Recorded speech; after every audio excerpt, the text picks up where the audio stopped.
OBC, OBC বোঝেন? A OBC বোঝেন? আকসার লোক তো ওয়াকাফ জিনিস কি সেটাই বোঝে না।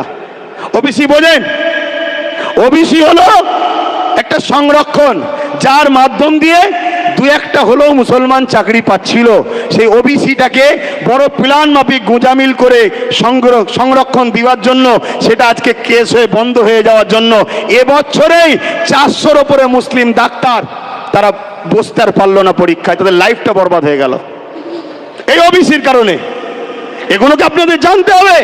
তাই আমি শেষ করছি বক্তব্য, এখানে একটা শেষ কথা বলে যাই।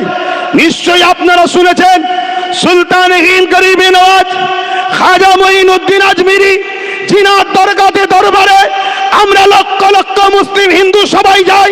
আর গত 14 বছর ধরে আমার দেশের প্রধানমন্ত্রী তিনিও চাদর পাঠাচ্ছে। আরে কত বড় আপনি নিমক হারাম, আপনি নিজে চাদর পাঠিয়ে সেই বাজারটাকে আজকে ভাঙার চক্রান্ত করছে। আমি যুব সমাজকে জানতে চাই, শুনে রেখে দাও, গরিবে নওয়াজ তিনি যিনি তিনার ইশারায় ঘোড়া বসেছিল, সেই ঘোড়াকে তোলার এমন করে সেই সময় ক্ষমতাশালীদের ক্ষমতা হয়নি। এই আজকে গরিবে নওয়াজের মাজারকে যারা তুলতে বলছে, প্রয়োজন হলে আমরাও এখান থেকে হুজুরের রওজাতে যেতে রাজি আছি না নাই? সত্যি করে বলো, রাজি আছি না নাই? উঠে দাঁড়ান, কারা যেতে পারবেন? উঠে দাঁড়ান, উঠে দাঁড়ান, কারা যেতে পারবেন?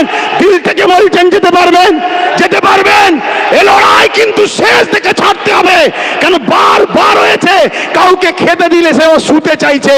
অতএব এই জায়গা শেষ আমাদেরকে করে ছাড়তে হবে। তাই আপনারা এই জায়গা থেকে পিছপা হওয়ার ব্যাপার নেই। আগামী দিন বিভিন্ন জায়গায় করে করে কলিকাতার রাজপথে আমরা নামবো।